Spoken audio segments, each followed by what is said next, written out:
আমেরিকাতে একটা স্টেট আছে ম্যাসাচুসেট। এই ম্যাসাচুসেট জেনারেল হসপিটালে একজন পৃথিবী বিখ্যাত সাইকিয়াট্রিস্ট বসে, মনোবিজ্ঞানী, নাম হচ্ছে প্রফেসর হারবার্ট বেনসন।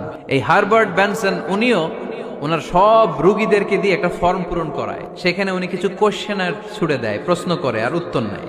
পরে জরিপ করে উনি দেখতে পেয়েছে ওনার যে সমস্ত রোগীরা মনের ভিতরে রোগ, এই রাগ, এই ক্ষোভ, এই হিংসা বিদ্বেষ এগুলো অন্তরে পুষে রেখেছে, এদের স্ট্রোক করার এবং হার্ট অ্যাটাক করার রেটিংটা বেশি। এরা মেন্টাল স্ট্রেসে ভোগে বেশি। আর যারা সহজে ক্ষমা করে দেয়, মাফ করে দেয়, এদের মধ্যে এই রোগ বালাই নাই। যেরকম সুবহানাল্লাহ।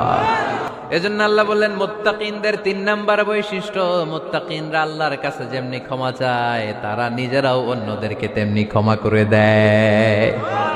ওয়াল আফিনা আনিন নাস, আজকে থেকে আমরা মানুষের ক্ষমা করে দিব। কারো জন্য অন্তরে কোনো হিংসা বিদ্বেষ পুষে রাখা যাবে?